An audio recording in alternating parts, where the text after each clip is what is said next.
Salam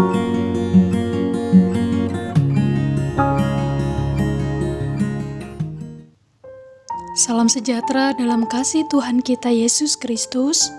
Selamat mendengarkan firman Tuhan.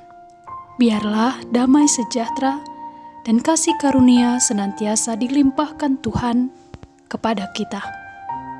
Saudara, firman Tuhan yang menyapa kita hari ini tertulis dari kitab Mazmur pasal 116 ayat yang ke-16. Ya Tuhan, aku hambamu. Aku hambamu, anak dari hambamu perempuan. Engkau telah membuka ikatan-ikatanku. Saudara yang dikasihi, Mazmur ini berisi pengakuan iman pemazmur tentang Tuhan yang setia memelihara dan menolong umatnya. Pemazmur percaya keberadaan, pemeliharaan, dan janji Tuhan. Dasar pengharapan pemazmur hanya pada Tuhan. Tuhanlah yang meluputkannya dari berbagai ancaman. Tuhan yang memampukan jiwanya tetap tenang meskipun dia sangat tertindas. Dalam nas ini, pemazmur menyatakan komitmen imannya bahwa ia adalah hamba Tuhan. Ia mengasihi Tuhan. Komitmen ini dapat kita saksikan melalui pengulangan kata hambamu. Tentu kita memahami bahwa suatu kata yang diucapkan berulang menjadi sebuah indikasi bahwa kata tersebut adalah sesuatu yang amat sangat penting dalam maknanya dan tidak boleh diabaikan. Dalam hidup keagamaan Israel, kata hamba dipakai untuk menunjukkan kerendahan diri seseorang di hadapan Allah-Nya. Pemakaian kata ini menunjukkan betapa pemazmur menyatakan rendahnya kedudukannya di hadapan Tuhan.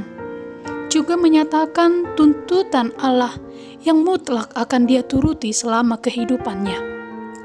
Saudara, pernyataan pemazmur sebagai hamba ini juga akan kita nyatakan setiap hari sebagai rasa syukur kita atas pertolongan Tuhan yang nyata.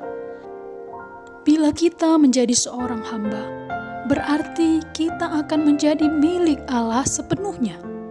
Tidak ada pemilik yang lain. Kita akan menyerahkan diri kepada Allah sebagai Tuan dan Pembela. Sebagai hamba, kita juga akan menunjukkan kerendahan hati. Di hadapan Allah, bahkan sesama, kita tidak memiliki apapun untuk dibanggakan. Inilah wujud kerendahan hati kita. Bila kita adalah seorang hamba, maka harus terwujud dalam diri sebuah ketaatan, yakni sikap taat untuk menjalankan sebuah tugas yang harus diemban, taat kepada firman Allah, dan sabar menanggung derita.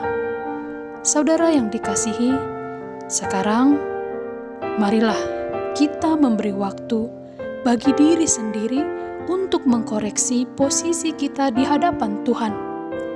Apakah kita telah menjadi hamba yang benar? Juga mari beri waktu untuk mengkoreksi dan memperbaiki hidup agar semakin hari hidup kita menunjukkan identitas kita sebagai seorang hamba. Saudara, kiranya roh hikmat daripada Tuhan memenuhi hati dan pikiran kita untuk dapat melakukan firman-Nya.